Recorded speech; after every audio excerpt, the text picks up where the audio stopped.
Well, firstly, how's it been for you since joining the partnership? How have you found the first few months as a fully fledged trainer? Oh, it's been unreal. Probably couldn't have imagined it to start in a better way, I guess. Could have dreamed to have a winner on Cox Plate Day, let alone two. So the weekend was really good. Yeah, it was really special to spend that, to get it done with Corson's family, who've been such an instrumental part of me growing up as well. So yeah, it was just an unbelievable experience.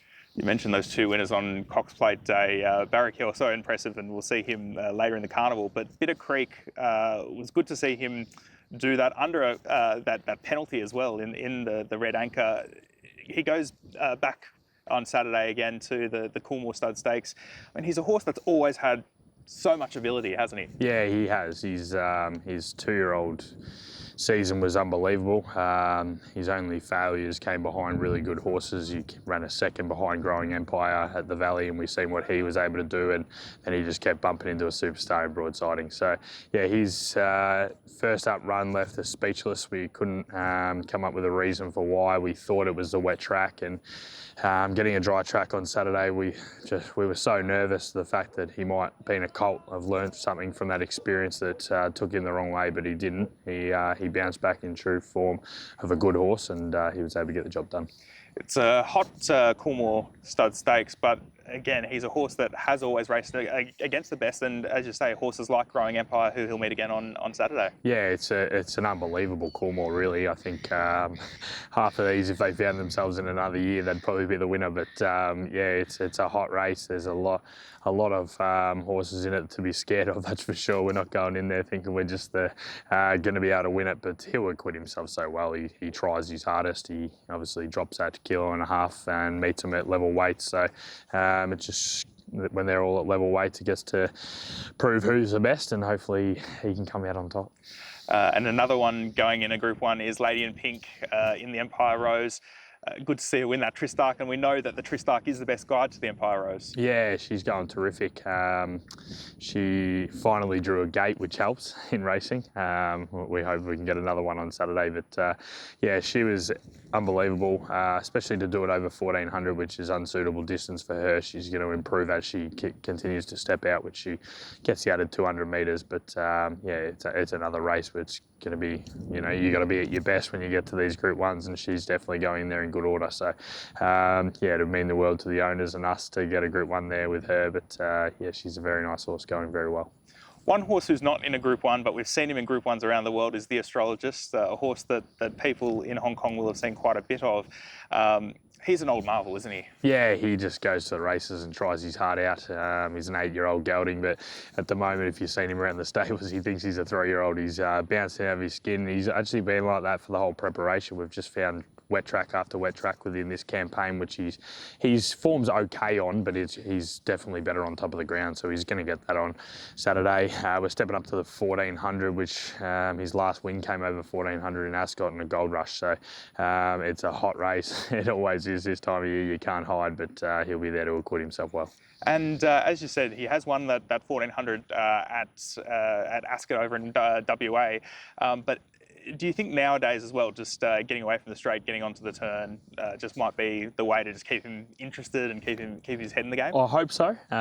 We've been in races, probably last preparation, that we thought he was going good enough to win around the corner, and he was just fair, especially after on the back of a third in the Newmarket. He went to Caulfield as a short price favourite and didn't deliver there, nearly tailed on last. And we made the decision from there that we'd just stick to Flemington straight, but now it seems that he's just getting a bit older now and not quite as sharp to go with some of these up-and-coming sprinters. So we're hoping that over the 1400, we're going to try a few things new with him. In terms of his gear, we're taking the tongue-tie crossover off, which he's raced with his whole career. So it's he trialled like that on Friday without any gear on, and he trialled sensationally. So with an old horse like him, you've got to try new tricks, and hopefully we can get the best out of him.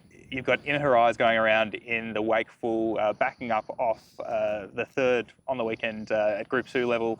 Do you think she'll appreciate getting out to the 2,000 metres? I think so. Well, I hope so. She's probably not bred to, but as a 2-year-old, she was very sharp and always finishing off very fast closing splits over 1200, so we always thought that she was going to stretch out, and that's why she got to a 1600 metre trip as a 2-year-old.